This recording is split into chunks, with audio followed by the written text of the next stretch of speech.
Hello everyone, आज हम लोग पढ़ने वाले हैं क्लास 11th की हिंदी की बुक से चैप्टर नंबर 1 नमक का दारोगा। और आज हम लोग पार्ट 4 पढ़ेंगे। तो चलिए चैप्टर को स्टार्ट करते हैं।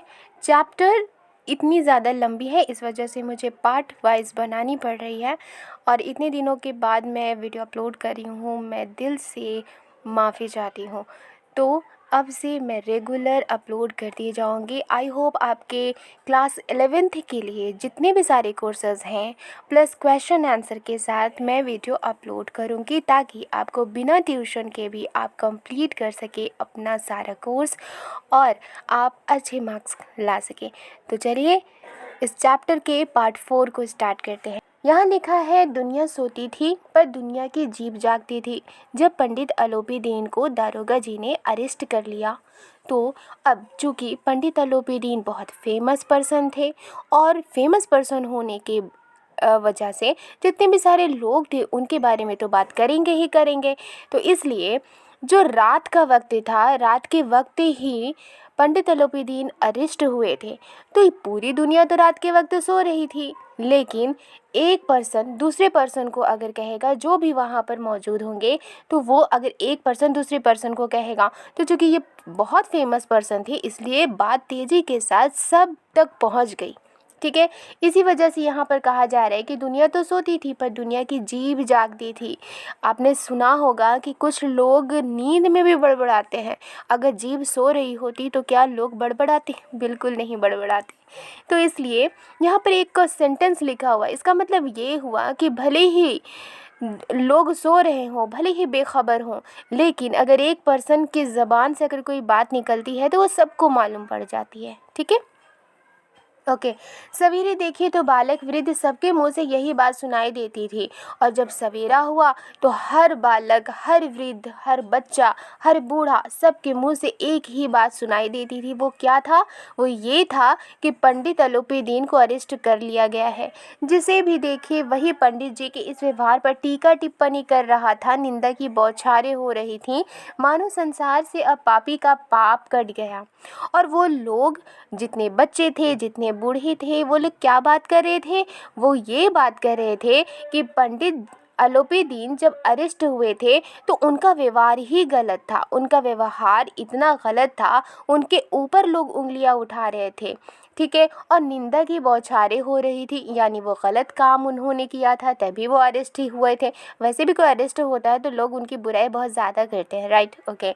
मानो संसार से अब पापी का पाप कट गया, यानी लोग, कुछ लोग उनसे ज़्यादा नफ़रत भी करने लगे थे कि अरे ये तो अरेस्ट हो गया, यानी ये बहुत बुरा आदमी है, ये अरेस्ट हो गया है। इस तरह से सोच करके वो सोचते थे कि ये तो पापी आदमी है, इसने तो बुरा काम किया, ये तो पापी है, इसलिए तो इसका पाप कट गया, यानी कि ये अरेस्ट हो गए। पानी को दूध के नाम से बेचने वाला ग्वाला, कल्पित रोज नामचे भरने वाले अधिकारी वर्ग, रेल में बिना टिकट सफ़र करने वाले बाबू लोग, जाली दस्तावेज बनाने वाले सेठ और साहूकार, ये सब के सब देवताओं की भांति गर्दनें चला रहे थे। अब जितने सारे लोग थे वो सारे के सारे निंदा करने लगे थे, बुराई करने लगे थे। किसके? पंडित अलोपीदीन की। ओके। और यहाँ पर ऐसे जो ग्वाला था, यानी कि जो दूध बेचने वाले थे, जो दूध में पानी मिलाकर बेचते थे, ठीक है, कल्पित रोजनामचे भरने वाले अधिकारी वर्ग, अधिकारी जो होते हैं, ऑफिसर्स जो होते हैं, राइट, जो रोज के जो हिसाब किताब रखते हैं, जो रोज का अकाउंट बनाते हैं, उसमें भी जो कल्पित अकाउंट बनाते हैं, यानी कि जो सही खाता है, जो सही हिसाब किताब है वो नहीं रखते, बल्कि उसमें कुछ धोखाधड़ी करते हैं, कुछ मिलावट वाला अकाउंट बनाते हैं, कुछ धोखाधड़ी वाला अकाउंट बनाते हैं। तो ऐसे अकाउंट बनाने वाले जो अधिकारी वर्ग हैं, जो ऑफिसर्स हैं, वो भी, और रेल में बिना टिकट सफ़र करने वाले जो पर्सन्स थे वो लोग भी, और जाली दस्तावेज यानी जो नकली डॉक्यूमेंट्स है उसको बनाने वाले जितने सेठ थे, जितने साहूकार थे, वो सारे के सारे देवताओं की भांति गर्दनें चला रहे थे, यानी हाँ में हाँ मिला रहे थे। और ये हाँ में हाँ क्या मिला रहे थे कि हाँ, पंडित अलोपीदीन ने बुरा किया है तभी तो वो अरेस्ट हुए हैं। और ये जितने भी सारे लोग हैं, जितने सारे ग्वाला और जो अधिकारी वर्ग और बिना टिकट सफ़र करने वाले बाबू लोग और जाली दस्तावेज यानी जो नकली डॉक्यूमेंट्स बनाने वाले सेठ साहूकार थे, खुद तो गलत काम वो करते थे, लेकिन अब पंडित अलोपीदीन के ऊपर वो उंगलियां उठा रहे थे और हाँ में हाँ मिला रहे थे, गर्दनें हिला रहे थे, गर्दनें चला रहे थे। जैसे सामने में कोई बैठ करके किसी की बुराई करते हैं तो उनके सामने वाला पर्सन क्या करता है, ऐसे गर्दन हिलाता है, हाँ में गर्दन हिलाता है। तो वो लोग भी उसी तरह कर रहे थे। आई होप आपको समझ में आ रही होगी। जब दूसरे दिन पंडित अलोपीदीन अभियुक्त होकर कांस्टेबलों के साथ हाथ में हथकड़ियां, हृदय में ग्लानि और क्षोभ भरे लज्जा से गर्दन झुकाए अदालत की तरफ चले तो सारे शहर में हलचल मच गई। अब दूसरे दिन जैसे ही पंडित अलोपीदीन अरेस्ट हो करके और चूँकि वो अरेस्ट हो गए थे रात ही में, लेकिन अब दूसरे दिन उनको अदालत जाना था, तो पंडित अलोपीदीन अभियुक्त होकर मतलब एक मुजरिम बन करके कांस्टेबलों के साथ हाथ में हथकड़ियाँ लगी हुई थी उनके और हृदय में ग्लानि थी। हृदय उनका पछतावा कर रहा था, ग्लानि थी, एक अंदर ही से उनको बहुत ही ज़्यादा बुरा लग रहा था। और क्षोभ भरे का मतलब होता है मीन्स कि दिल में हलचल उनकी थी, दिल शांत नहीं था, दिल हलचल से भरा हुआ था। और लज्जा से गर्दन झुकाई, यानी लज्जा मतलब शर्म से गर्दन झुकाए वो अदालत की तरफ चल पड़े। तो सारे शहर में पूरी तरह से हलचल मच गई कि अब पंडित अलोपीदीन अदालत की ओर जा रहे हैं। मेलों में कदाचित आंखें इतनी व्यग्र ना होती होंगी, यानी मेला जब घूमने सभी लोग जाते हैं तो मेले में जो आंखें होती हैं इतनी व्याकुल कभी नहीं होती होंगी। व्यग्र मीन्स व्याकुल, राइट। तो मेलों में जितने सारे लोग जाते हैं तो उनकी आंखें इतनी भी ज़्यादा व्याकुल कभी नहीं हुई होंगी। भीड़ के मारे छत और दीवार में कोई भेद ना रहा। अब पंडित अलोपीदीन अदालत की तरफ जा रहे थे तो उनको देखने के लिए इतनी ज़्यादा भीड़ थी कि छत तो दूर की बात है, दीवारों में भी लोग चढ़कर ऊपर देख रहे थे उनको। ये पता ही नहीं चल रहा था कि छत कहाँ पर है और दीवार कहाँ पर है, ठीक है, ओके। इसीलिए यहाँ कहा गया कि भेद ना रहा, यानी डिफरेंस ही नहीं कर पा रहे थे कि छत कौन सा है और दीवार कौन सा है, ओके। नेक्स्ट है किंतु अदालत में पहुँचने की देर थी। अब अदालत में चूँकि पहुँचने में देर थी, पंडित अलोपीदीन इस अगाध वन के सिंह थे। जो पंडित अलोपीदीन जो थे, चूँकि देर थी अदालत पहुँचने में, तो वो जो अगाध वन जिसे बोला गया है वो वन क्या है, वो वन जो है, ये जो वक्त था उनका, इस वक्त के दौरान वो अपना कुछ काम कर सकते थे। और वो काम क्या था कि भले ही दरोगा जी पैसे को ले करके वो इतने ज़्यादा ईमानदार थे कि उन्होंने जो पैसे थे वो नहीं लिए थे पंडित अलोपीदीन से, लेकिन कोई और तो ले सकता था। तो इसलिए यहाँ पर कहा गया है कि पंडित अलोपीदीन इस अगाध वन के सिंह थे, यानी जो वक्त था उनके सिंह थे। इस दौरान वो कुछ भी किसी से भी कोई काम करवा सकते थे। अधिकारी वर्ग उनके भक्त थे, ठीक है, अमले उनके सेवक थे, जो आगे पीछे घूमते हैं। अधिकारी वर्ग थे, ऑफिसर्स थे, वो सारे के सारे उनके भक्त थे। क्यों भक्त थे भाई? क्योंकि पंडित अलोपीदीन से तो उनको बहुत सारे पैसे हमेशा मिला करते थे, ठीक है। वकील मुख्तार उनके आज्ञापालक और अर्दली। यहाँ पर अमले का मतलब होता है स्टाफ, ओके। तो जितने भी सारे स्टाफ थे उनके सेवक थे।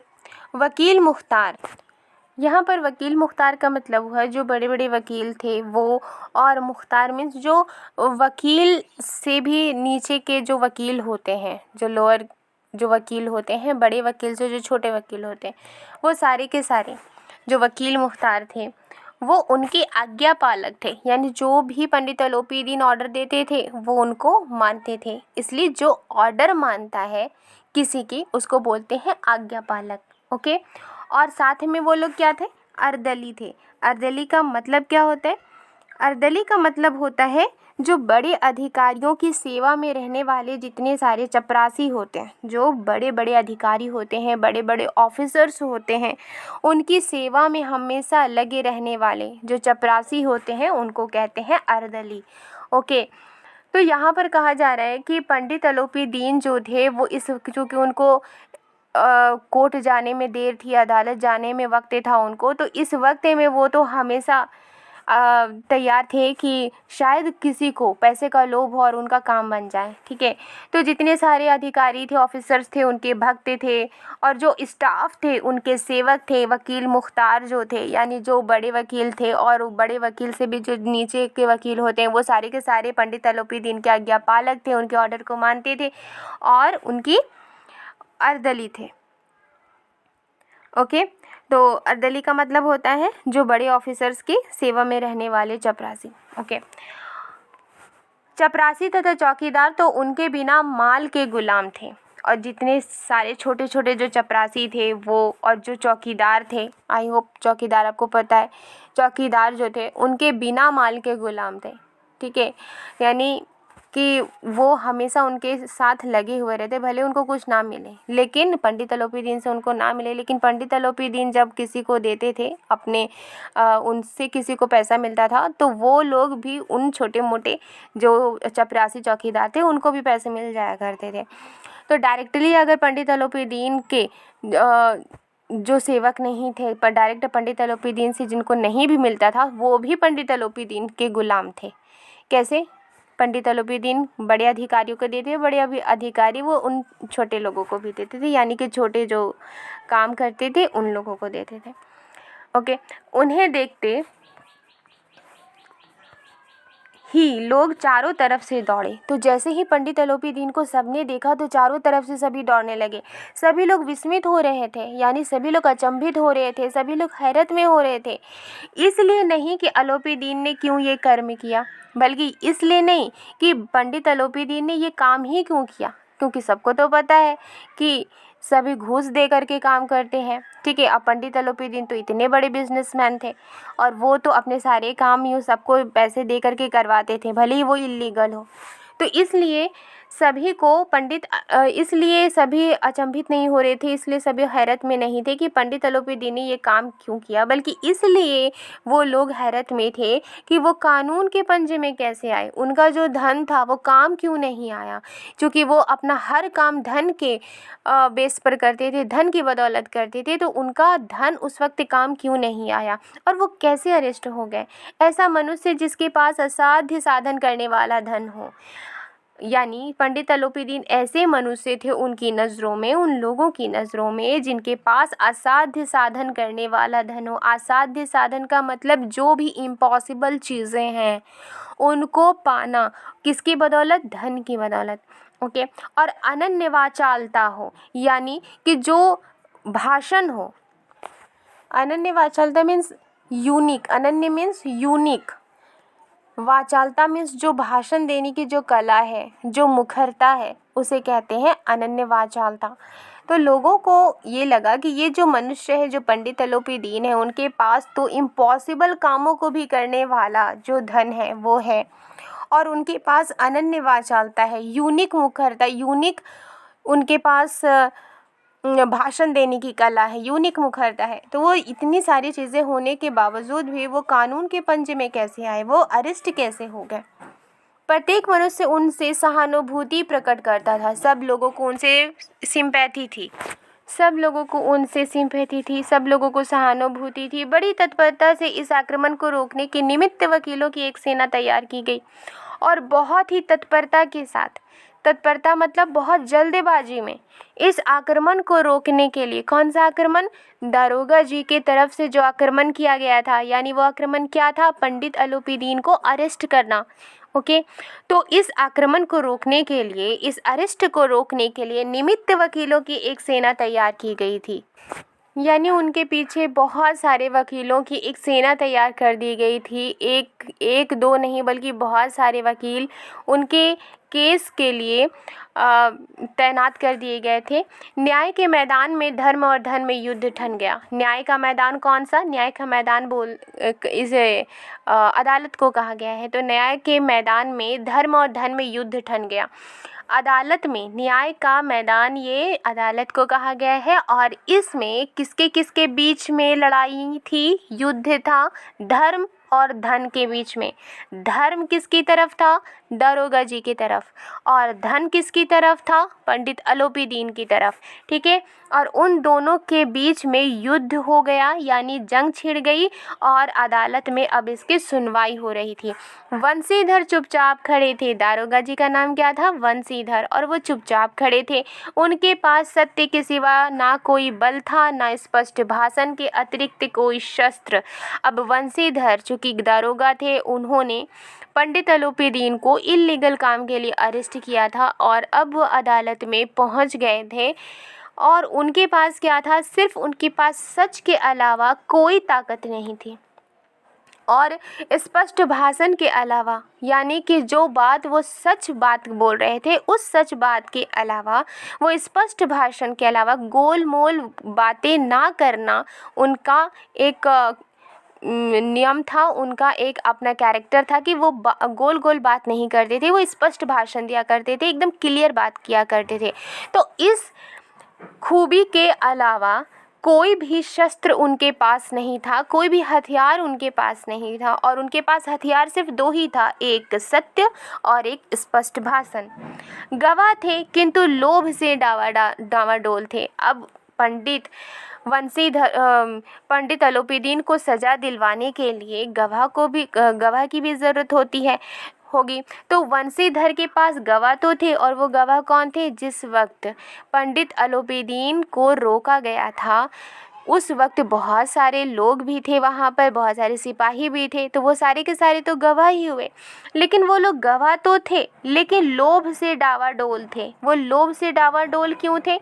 क्योंकि अगर वो सत्य बोलेंगे तो पंडित अलोपीदीन की तरफ से उन्हें पैसे तो नहीं मिल सकते, और उन्हें तो पैसे चाहिए, और पैसे का लोभ मतलब लालच, उन्हें पैसे का लोभ था, उन्हें पैसे का लालच था, और यही लालच से वो डावाडोल थे। उनके दिल के अंदर क्या था? लालच था। ठीक है, ओके। यहाँ तक कि मुंशी जी को न्याय भी अपनी ओर से कुछ खींचा हुआ दिख पड़ता था। अब यहाँ पर जो मुंशी जी थे, उनको जो न्याय है, ठीक है, तो वो न्याय जो है वो अपनी ओर से खींचा हुआ दिख रहा था। क्यों खींचा हुआ दिख रहा था? क्योंकि वो अकेले थे, उनके पास सिर्फ सत्य था और स्पष्ट भाषण था, क्लियर बात थी, लेकिन उनके पास पैसा नहीं था, उनकी तरफ गवाह होते हुए भी गवाह उनकी तरफ नहीं था। तो उन्हें दिख रहा था कि उन्हें न्याय नहीं मिल सकता, और जो पंडित अलोपीदीन है वो ऐसे ही छूट जाएंगे, उनको अपनी तरफ से न्याय नहीं मिल रहा था। वो न्याय का दरबार था। अदालत क्या था? न्याय का दरबार था, परंतु उसके कर्मचारियों पर पक्षपात का नशा छाया हुआ था। लेकिन वो जो अदालत थी, उसके जितने भी कर्मचारी थे, जितने भी स्टाफ थे, उनके पास पक्षपात का नशा था, यानी तफरका करने का जो नज़रिया था, डिफरेंसेस करने का नज़रिया था। ठीक है, एक को कुछ और नज़रिए से देखते थे, दूसरे को कुछ और नज़रिए से देखते थे। जिनके पास धन है वो गलत होते हुए भी वो उनके पक्ष में बोल रहे थे। ठीक है, किंतु पक्षपात और न्याय का क्या मेल? ठीक है, तो जितने भी सारे पक्षपात कर रहे थे लोग, पंडित अलोपीदीन की तरफ थे, सिर्फ उनके पैसे के लिए, उनके बल की वजह से। ठीक है, और न्याय का कोई मेल नहीं था। यानी न्याय जो होता है वो कभी भी बड़ा छोटा, धर्म को नहीं देखता, लैंग्वेज को नहीं देखता, न्याय गोरा काला नहीं देखता, अमीर गरीब नहीं देखता, और जितने भी सारे डिफरेंसेस हैं, लड़का लड़की नहीं देखता, ऐसा कुछ भी नहीं देखता, कोई भी डिफरेंसेस नहीं देखता, जाति प्रथा भी नहीं देखता, न्याय सिर्फ न्याय को देखता है। लेकिन वहाँ पर क्या था? जितने सारे कर्मचारी थे वो एक दूसरे से, वो पंडित अलोपीदीन की तरफ थे उनके पैसे को लेकर के। ठीक है, क्योंकि उनसे उनको पैसा मिल रहा था। ठीक है, और न्याय के लिए वो नहीं सोच रहे थे। इसलिए यहाँ कहा गया है कि अदालत में पक्षपात और न्याय का कोई मेल नहीं था, कोई मिलाप नहीं था। जहाँ पक्षपात हो वहाँ न्याय की कल्पना भी नहीं की जा सकती है। अब जहाँ पर लोग हमेशा पक्षपात करें, गलत को भी सही ठहराएं, वहाँ पर न्याय की तो कभी सोच भी नहीं सकते, उसकी कल्पना भी नहीं कर सकते, ख्वाब में भी उसके बारे में नहीं सोच सकते। मुकदमा शीघ्र ही समाप्त हो गया। जो मुकदमा था वो जल्द ही खत्म हो गया। डिप्टी मजिस्ट्रेट ने अपनी तजवीज़ में लिखा, उन्होंने अपने फैसले में लिखा, जो जज थे उन्होंने अपने फैसले में लिखा कि पंडित अलोपीदीन के विरुद्ध दिए गए प्रमाण निर्मूल और भ्रात्मक हैं। यानी पंडित अलोपीदीन के खिलाफ जितने भी सारे सबूत हैं, जो प्रमाण हैं, जो सबूत हैं, वो निर्मूल हैं, उनका कोई मूल नहीं है, कोई भी उनकी वैल्यू नहीं है और भ्रमात्मक है। यानी कि उन्हें फंसाया जा रहा है और भ्रम में डाला गया है, शक की बिना पर है। ठीक है, और भ्रमात्मक है यानी कि जो बात है उससे हटाया जा रहा है।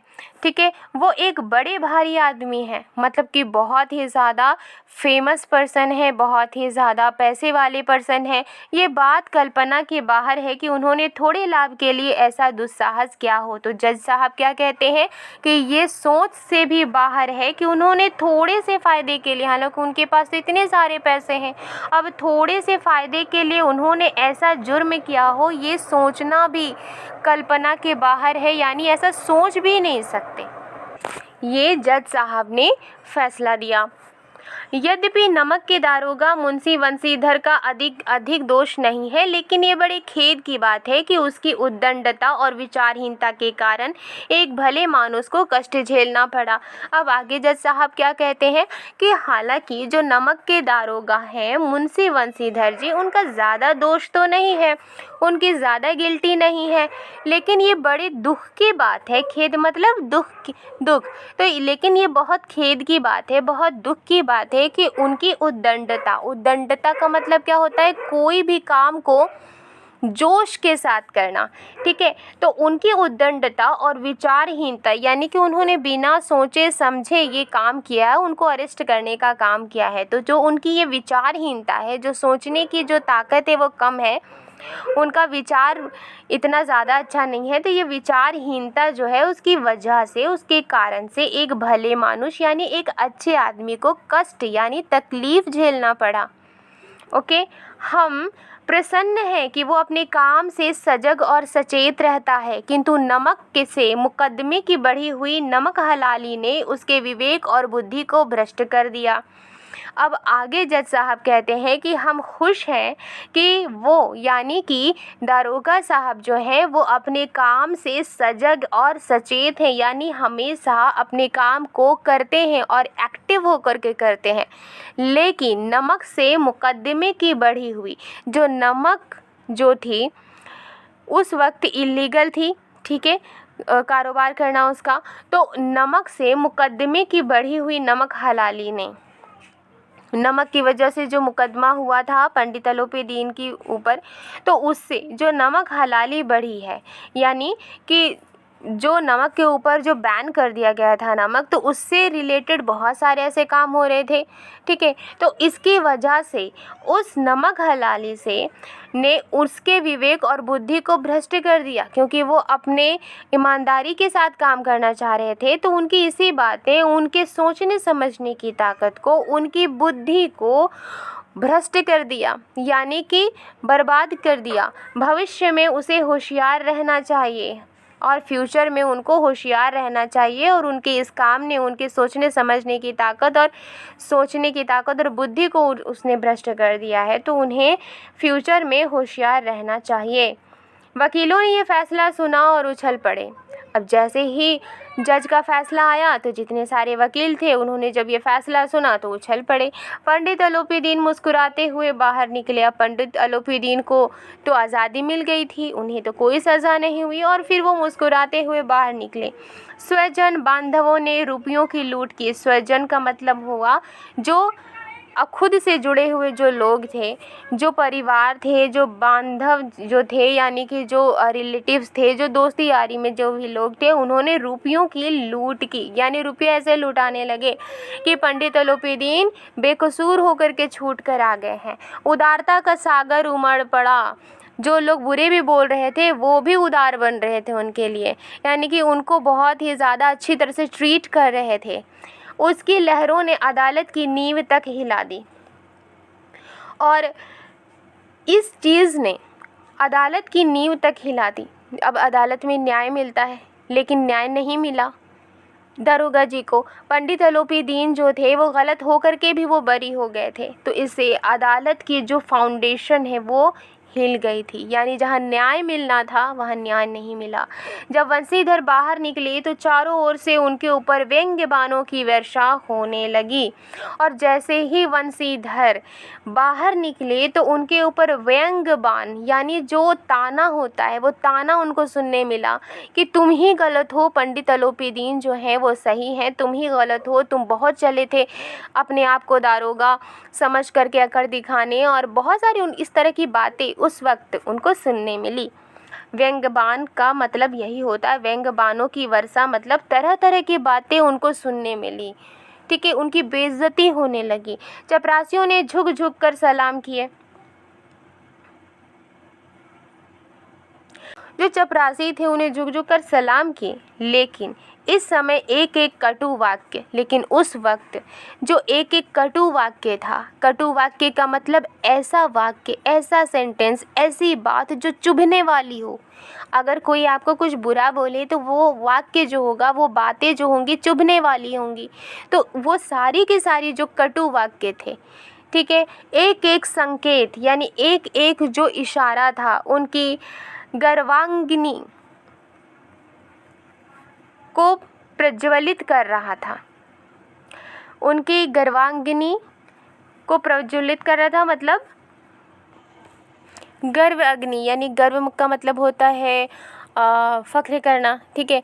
लेकिन जो उनका गर्व था, उनके गर्व की अग्नि, उनका फख्र का जो आग था उनके अंदर, वो प्रज्वलित कर रहा था, वो जल रहा था। ओके, कदाचित इस मुकदमे में सफल होकर वो इस तरह अकड़ते हुए ना चलते, और ये इस तरह से मुकदमे में सफल होकर वो इस तरह से ना चलते। अगर उनको सफलता मिल जाती इस मुकदमे में तो फिर भी वो अकड़ते हुए ना चलते। आज उन्हें संसार का एक खेदजनक विचित्र अनुभव हुआ। आज जो वंशीधर थे, जो दारोगा जी थे, उनको संसार का यानी इस दुनिया का एक बहुत ही दुख भरा विचित्र अनुभव हुआ।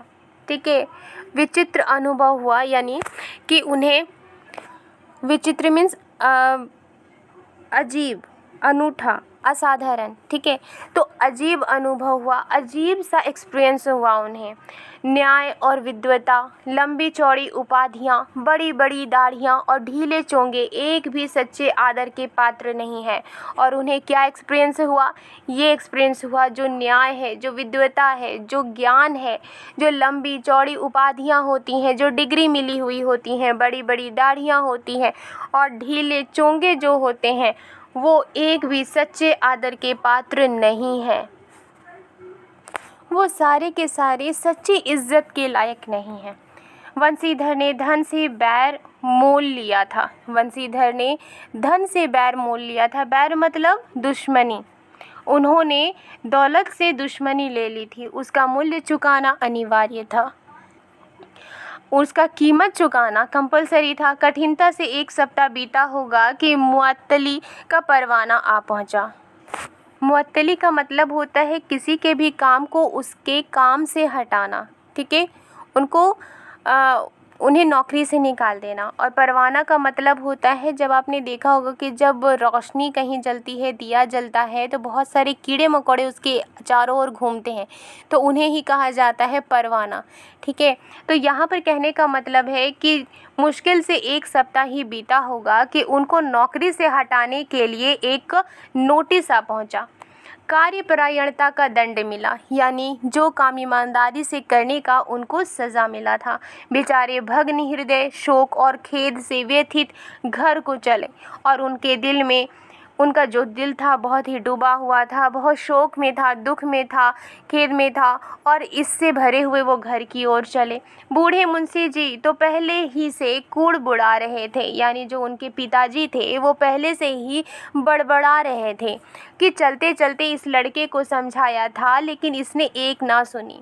अब बूढ़े जो मुंशी जी थे, जो दारोगा जी के पिता थे, वो पहले से ही बोल रहे थे कि जैसे ही ये नौकरी की तलाश में निकलने वाले थे इस लड़के को मैंने समझाया था, लेकिन इसने एक बात भी ना सुनी। सब मनमानी करता है, यानी कि जो दिल में आता है ये करता है। हम तो कलवार और कसाई के तगादे सहें, यानी जितने सारे लोग हैं जो भी जिनसे वो सामान लेते थे, ठीक है, तो उनके तगादे ही सहेंगे। वो आते हैं घर में पैसा लेने के लिए, तो वो तो वही चीज़ सहेंगे। बुढ़ापे में भगत बनकर बैठे, यानी भगत का मतलब क्या होता है, एक जगह बैठ कर के जपना, ठीक है। तो वो कहते हैं कि बुढ़ापे में भगत बन कर के बैठे और वहाँ बस वही सूखी तनख्वाह, यानी कि बस वही जो सिर्फ सूखी तनख्वाह, यानी कि जो सिर्फ सैलरी मिल रही है बस वही मिलेगी, इसके अलावा तो ऊपरी आमदनी तो कुछ होगी नहीं। हमने भी तो नौकरी की है। अब उनके पिताजी ये कह रहे हैं कि भाई हमने भी तो नौकरी की है और कोई ओहदेदार नहीं थे, लेकिन काम किया, दिल खोल कर किया। कोई ओहदेदार नहीं थे, यानी कि कोई पोस्ट नहीं था, लेकिन काम किया और दिल खोल कर किया, और आप ईमानदार बनने चले हैं। उनके पिताजी ये कह रहे हैं। उनके पिताजी का कहने का मतलब था कि वो भी नौकरी कर रहे थे और वो भी जहां अवसर मिलता था वो वहां से पैसे लेते थे, और इस तरह से ईमानदारी से वो नहीं चलते थे, ठीक है। और वो अपने बेटे को कह रहे हैं कि और आप ईमानदार बनने चले हैं। घर में चाहे अंधेरा हो, मस्जिद में अवश्य दिया जलाएंगे। और उनका कहना क्या है कि भले ही घर में अंधेरा हो, भले ही घर में कुछ ना मिले, लेकिन मस्जिद में अवश्य दिया जलाएंगे। इसका कहने का मतलब हुआ कि भले ही आपको घर में खाने को ना मिले, लेकिन फिर भी आप ईमानदारी दिखाएंगे। ये किसे कह रहे हैं? अपने बेटे को कह रहे हैं, ओके। खेद ऐसी समझ पर, यानी कि दुख है ऐसी सोच पर, दुख है ऐसी समझ पर, पढ़ना लिखना सब अखारत गया, यानी सब बेकार गया। इसके थोड़े ही दिनों बाद जब मुंशी वंशीधर इस दुरावस्था में घर पहुंचे और बूढ़े पिताजी ने समाचार सुना तो सिर पीट लिया।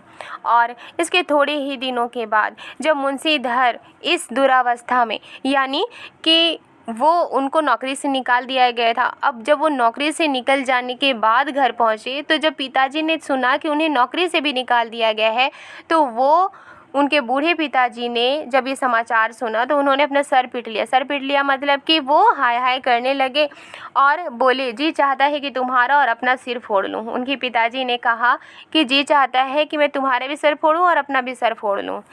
तो पंडित अलोपीदीन का केस जीतने के बाद दरोगा जी को नौकरी से निकाल दिया गया। तो दरोगा जी को नौकरी से निकालने की खबर उनके पिताजी को नहीं थी, ठीक है। लेकिन जब दरोगा जी घर पहुंचे और उन्होंने बताया कि उनको नौकरी से निकाल दिया गया है, तब उनके पिताजी और ज़्यादा आग बबूला हो गए। पहले तो उनको पता था कि उन्होंने ईमानदारी से उन्होंने पंडित अलोपीदीन को अरेस्ट किया है, ठीक है, उसके ऊपर वो बड़बड़ा रहे थे। लेकिन जब पता चला कि उनके बेटे को नौकरी से भी निकाल दिया गया है तो वो और ज़्यादा गुस्से में हो गए। बहुत देर तक पछता कर हाथ मलते रहे और बहुत देर तक वो अपने हाथों को मल रहे थे, यानी वो अफसोस कर रहे थे कि उनके बेटे की नौकरी चली गई उसकी ईमानदारी की वजह से। क्रोध में कुछ कठोर बातें भी कहीं, और यदि वंशीधर वहाँ से टल न जाती तो अवश्य ये क्रोध विकट रूप धारण करता। और गुस्से में उन्होंने बहुत ही ज़्यादा कठोर बातें कहीं, बहुत ज़्यादा कड़ी उन्होंने कठोर बातें कहीं। और अगर वंशीधर उनकी वहाँ से वो ना जाते तो ज़रूर ही उनका जो क्रोध था, उनका जो गुस्सा था वो विकट रूप धारण करता, यानी बहुत ही ज़्यादा गुस्से में और हो जाते और उनको शायद वो मारते भी, हो सकता। वृद्धा माता को भी दुख हुआ। अब उनकी माँ भी बूढ़ी थी, उनको भी दुख हुआ कि बेटी की नौकरी चली गई।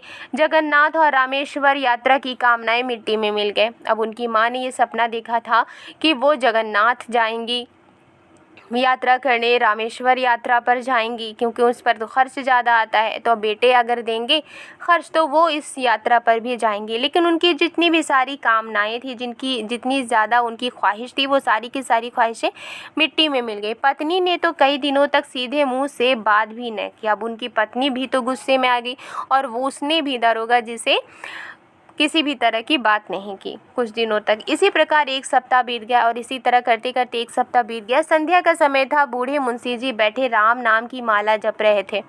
शाम का वक्त था। अब बूढ़े मुंशी जी यानी वंशीधर के जो बूढ़े पिताजी थे वो बैठे राम नाम की माला जप रहे थे। इसी समय उनके द्वार पर सजा हुआ रथ आकर रुका और उसी वक्त एक सजा हुआ रथ उनके दरवाजे पे आकर के रुकता है। हरे और गुलाबी पर्दे, और उस रथ पर हरा पर्दा था, गुलाबी पर्दे रहते थे। पछिए बैलों की जोड़ी थी, यानी बहुत ही ज़्यादा स्ट्रांग बैलों की जोड़ी थी।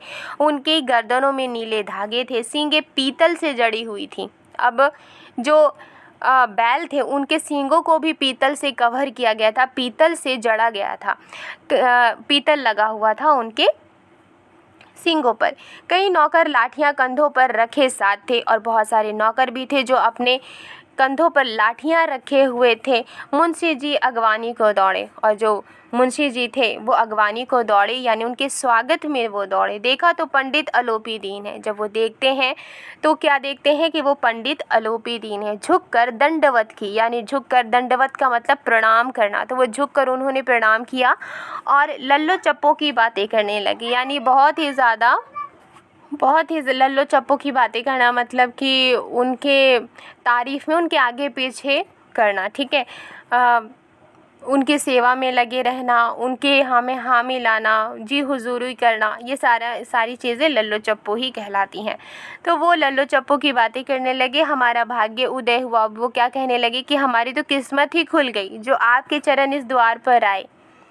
आप हमारे पूज्य देवता हैं, यानी आप हमारे ऐसे देवता हैं जिनको पूजना चाहिए। आप तो में हमारे पूज्य देवता हैं, पूजे जाने वाले देवता हैं। आपको कौन सा मुंह दिखावें, यानी आपको कौन सा चेहरा दिखाएं, मुंह में तो कालिख लगी हुई है। ये दारोगा जी के पिताजी कह रहे हैं पंडित अलोपी दीन को कि हम आपको कौन सा मुंह दिखाएं, मुंह में तो कालिख लगी हुई। हमारे बेटे की ईमानदारी की वजह से आपको मुकदमा तक झेलना पड़ा और इसकी वजह से हमारे मुंह में कालिख लगी हुई है। ओके, किंतु क्या करे, लड़का अभागा कपूत है। लेकिन क्या करे, लड़का अभागा कपूत है, यानी ये लड़का तो अभागा है, अनलकी है, नहीं तो आपसे क्यों मुँह छिपाना पड़ता। ईश्वर निसंतान चाहे रखे पर ऐसी संतान न दे। अब उनके पिता क्या कह रहे हैं कि ईश्वर चाहे निसंतान रखे, यानी संतान ना दे, लेकिन ऐसी निसंतान दे रखे, यानी संतान ही ना दे, लेकिन अगर दे तो ऐसी संतान ना दे।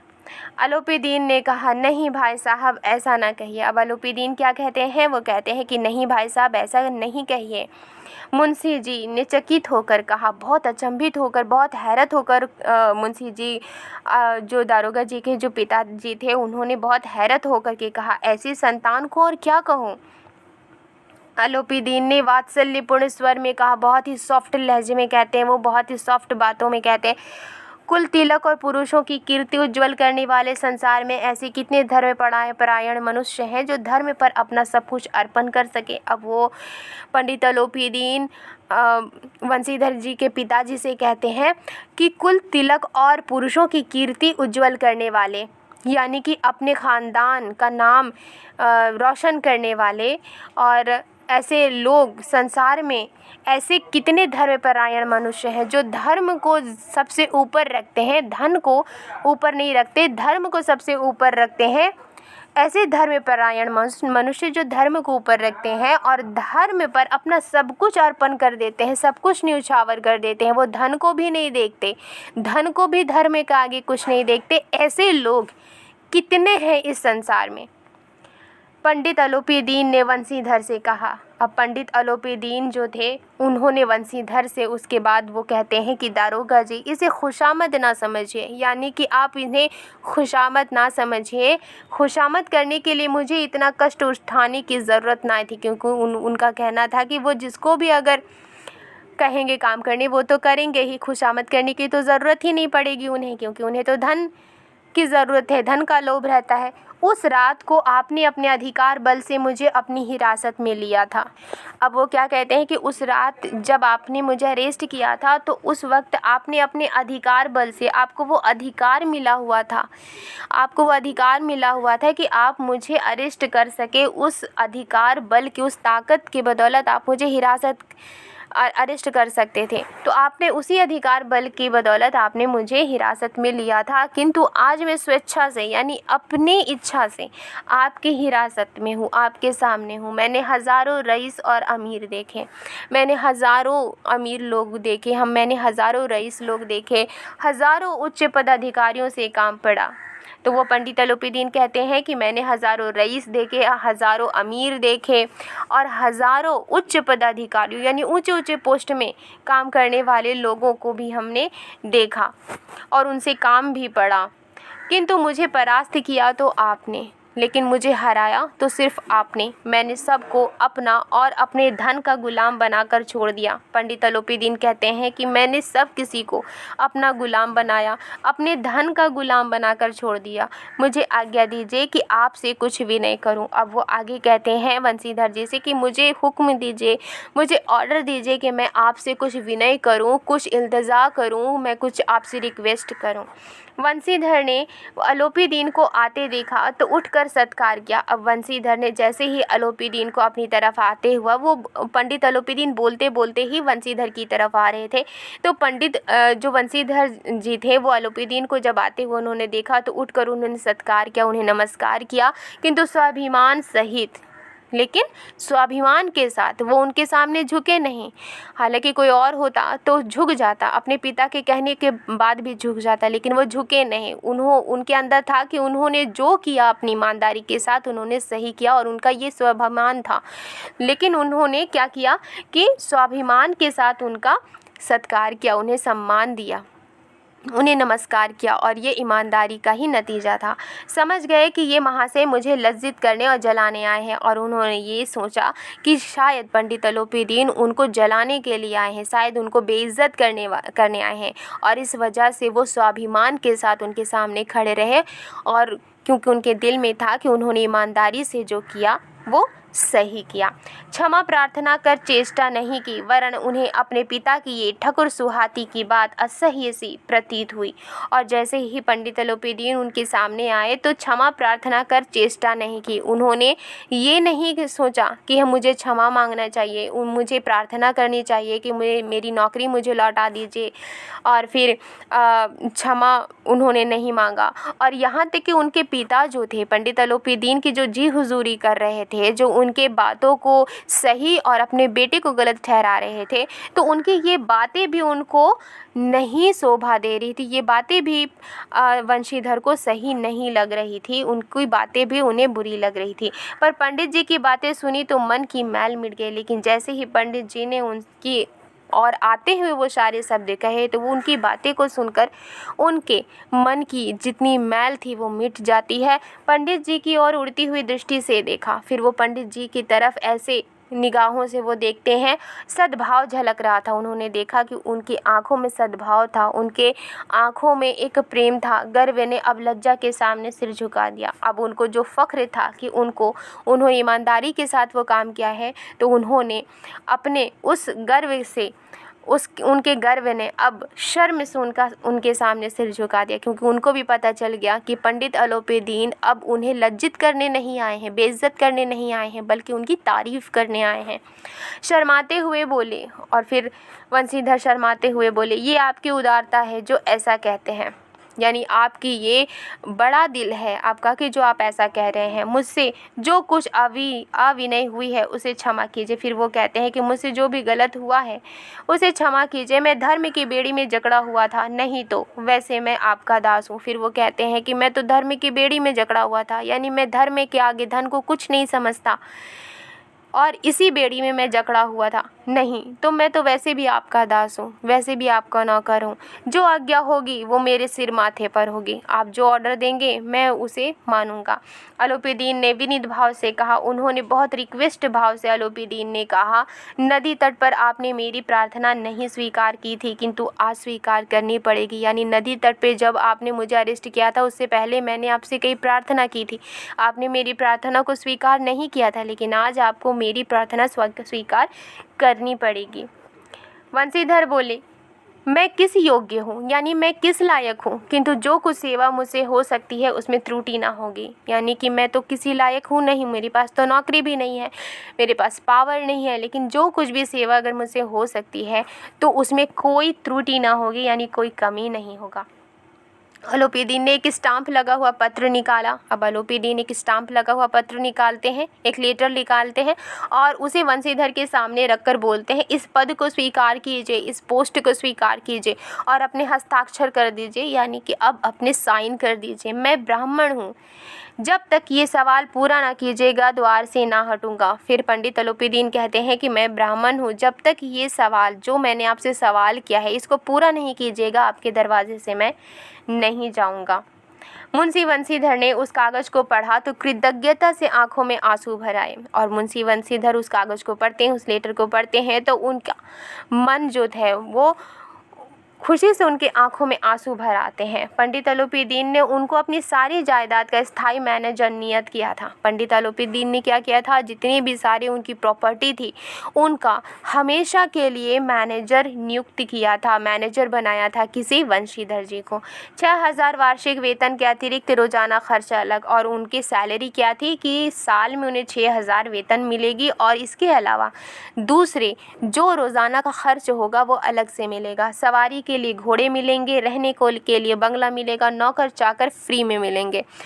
कंपित स्वर में बोले, यानी कांपते हुए आवाज़ में बोले, पंडित जी मुझ में इतनी सामर्थ्य नहीं है, सामर्थ्य मतलब ताकत, मुझ में इतनी ताकत नहीं है कि आपकी उदारता की प्रशंसा कर सकूं, यानी आपका इतना बड़ा दिल है उसका मैं तारीफ़ करूं, ये मैं नहीं कर सकता, मुझ में इतनी ताकत नहीं है। किंतु मैं ऐसे उच्च पद के योग्य नहीं हूं, लेकिन मैं इतना ज़्यादा इतना बड़ा पोस्ट के लायक मैं नहीं हूँ। अलोपीदीन हंसकर बोले, मुझे इस समय एक अयोग्य मनुष्य की ही ज़रूरत है। फिर अलोपीदीन हंसकर बोलते हैं कि अगर आप अयोग्य हैं, योग्य नहीं है, तो मुझे ऐसे ही अयोग्य मनुष्य जिसमें कोई कैपेबिलिटी नहीं होती, जिसमें कोई किसी तरह का कोई ताकत नहीं, मुझे ऐसे ही मनुष्य की ज़रूरत है। वो हंसकर बोलते हैं। वंशीधर ने गंभीर भाव से कहा। वंशीधर बहुत ही गंभीर भाव से कहते हैं, यूँ मैं आपका दास हूँ, मैं तो आपका नौकर हूँ। आप जैसे कीर्तिवान सज्जन पुरुष की सेवा करना मेरे लिए सौभाग्य की बात है। यानी आप इतने ज़्यादा कीर्तिवान हैं, इतने ज़्यादा सज्जन पुरुष हैं और आपकी सेवा करना मेरे लिए लक की बात है। किंतु मुझ में ना विद्या है ना बुद्धि, यानी मेरे अंदर ना ही विद्या है, ना मेरे अंदर बुद्धि है, ना वो स्वभाव है जो इन त्रुटियों की पूर्ति कर देता है, यानी वो स्वभाव ही नहीं है। मैं गलत को गलत ही कहता हूँ, मैं सही को सही कहता हूँ, गलत को कभी सही नहीं कह सकता और सही को कभी गलत नहीं कह सकता। ये जो त्रुटि है, इन त्रुटियों ऐसा ही मेरा स्वभाव है जो इन त्रुटियों की पूर्ति कर देता है। ठीक है, ऐसे महान कार्य के लिए एक बड़े मर्मज्ञ अनुभवी मनुष्य की ज़रूरत है। फिर वो कहते हैं कि आपने जो पोस्ट मुझे दिया है, इस पोस्ट के लिए एक बहुत ही ज़्यादा अनुभवी एक्सपीरियंस्ड पर्सन की ज़रूरत है। अलोपीदीन ने कलमदान से एक कलम निकाली और उसे वंशीधर के हाथ में देकर बोले। अलोपीदीन फिर कलमदान से, जो कलम रखने की जो जगह होती है ना, उसे कलमदान कहते हैं, तो कलमदान से कलम निकाली और उसे वंशीधर के हाथ में देते हुए बोले, ना मुझे विद्वता की चाह है, यानी मुझे ज़्यादा पढ़ा लिखा भी नहीं चाहिए, ना मुझे एक्सपीरियंस की ज़रूरत है, ना मर्मज्ञता की ज़रूरत है, ना कार्य करने की कुशलता की ज़रूरत है। इन गुणों के महत्व का परिचय खूब पा चुका हूँ। यानी ये ऐसे गुण हैं, ये ऐसी चीज़ें हैं, इनकी जो महत्व है, इनका परिचय, इनके बारे में तो मैं पहले ही जान चुका हूँ। अब सौभाग्य और सुअवसर ने मुझे वो मोती दे दिया है जिसके सामने योग्यता और विद्वता की चमक फीकी पड़ जाती है। फिर पंडित अलोपीदीन कहते हैं कि अब लक ने मुझे, सौभाग्य ने मुझे वो ऐसा अपॉर्चुनिटी दिया है, वो वैसा सुअवसर दिया है, इस अपॉर्चुनिटी ने मुझे वो मोती दे दिया है जिसके सामने जो योग्यता है, जो एबिलिटी है, जो विद्वता है, जो ज्ञान है, उसकी चमक फीकी पड़ जाती है। ये कलम लीजिए, अधिक सोच विचार ना कीजिए। अब वो कहते हैं कि ये कलम लीजिए, अब ज़्यादा मत सोचिए, दस्तखत कर दीजिए, यानी कि साइन कर दीजिए। परमात्मा से यही प्रार्थना है, यानी गॉड से यही प्रार्थना है, यही दुआ है कि वो आपको सदैव वही नदी के किनारे वाला बेमुरव्वत, उद्दंड, कठोर परंतु धर्मनिष्ठ दरोगा बनाए रखे। अब वो क्या कहते हैं कि आपको हमेशा नदी के किनारे, जिस तरह से आप ईमानदार बने हुए थे, जिस तरह से बेमुरव्वत थे, जिससे किसी से नहीं डर रहे थे, उद्दंड थे, अपने काम को बड़ी खूबी के साथ कर रहे थे, कठोर थे, झुक नहीं रहे थे, और परंतु धर्मनिष्ठ यानी धर्म पर हमेशा चलने वाला, ऐसा ही दरोगा आपको हमेशा बनाए रखे। ठीक है, फिर वो उन्हें अपने जॉब पर रखते हैं। वंशीधर की आंखें डबडबा आई। अब वंशीधर उनकी बातों को सुन करके उनकी आंखें डबडबा जाती हैं, उनकी आंखें भर आती हैं। हृदय के संकुचित पात्र में इतना एहसान ना समा सका। अब उनका हृदय के संकुचित पात्र, संकुचित का मतलब छोटा सा जगह, तो दिल है क्या, एक छोटा सा जगह है। तो यही कहना चाहते हैं कि हृदय के संकुचित पात्र में जो दिल है, उनकी एक छोटे जगह में इतना एहसान ना समा सका। एक बार फिर पंडित जी की ओर भक्ति और श्रद्धा की दृष्टि से देखा और कांपते हुए हाथ से मैनेजरी के कागज़ पर हस्ताक्षर कर दिए। फिर एक बार वो पंडित जी की और भक्ति से, यानी कि उनकी तरफ एक भक्ति की तरह और एक श्रद्धा, एक रिस्पेक्ट की नज़र से वो उनकी ओर देखते हैं और कांपते हुए हाथ से वो जो कागज़ थे जिन पर जॉब के बारे में लिखा हुआ था, मैनेजर की पोस्ट के बारे में लिखा हुआ था, उन कागज़ पर वो हस्ताक्षर करते हैं। अलोपीदीन ने प्रफुल्लित होकर उन्हें गले लगा लिया। अब अलोपीदीन के सामने जब वंशीधर हस्ताक्षर कर देते हैं, साइन कर देते हैं, तो अलोपीदीन खुशी से उन्हें अपने गले लगा लेते हैं। तो ये थी स्टोरी नमक का दारोगा। और इस स्टोरी से हमें क्या सीख मिलती है? इस स्टोरी से हमें सीख मिलती है कि जो धर्म है वो धर्म हमेशा धन के आगे बहुत बड़ा है। धन कुछ भी नहीं है धर्म के आगे। और इंसान को, जो मनुष्य है, उसको हमेशा अपने धर्म पर चलनी चाहिए। और वो धर्म क्या है? सच्चाई का धर्म है, न्याय को न्याय कहने का धर्म है, अन्याय के खिलाफ आवाज़ उठाने का धर्म ही धर्म होता है। और धर्म हमेशा छोटा बड़ा कोई रिलीजन नहीं देखता, कोई भी जाति नहीं देखता, हमेशा सच को सच कहता है, भलाई करता है और कभी बुराई नहीं करता। ठीक है, तो ईमानदारी सबसे बड़ी चीज़ होती है और ईमानदारी हमेशा कभी हार सकता है लेकिन वो कभी झुक नहीं सकता। तो ईमानदारी के साथ हमें हमेशा आगे बढ़ते रहना चाहिए, चाहे लाइफ में कितने भी सारे प्रॉब्लम्स हों, लेकिन हमें ईमानदारी के साथ चलना चाहिए और धर्म पर चलना चाहिए। ठीक है, आई होप आपको ये वीडियो पसंद आई है तो लाइक एंड सब्सक्राइब करना मत भूलिएगा। मिलती हूँ नेक्स्ट वीडियो में इस नमक का दारोगा के क्वेश्चन आंसर के साथ, और उसके बाद हम जल्द ही अपने कोर्सेज़ को कंप्लीट करेंगे और आपको बिना ट्यूशन के ही आपको अपने सारे कोर्सेज़ कंप्लीट अगर आपको करना है तो इस चैनल को सब्सक्राइब करना मत भूलिएगा। मिलती हूँ नेक्स्ट वीडियो में। Thank you.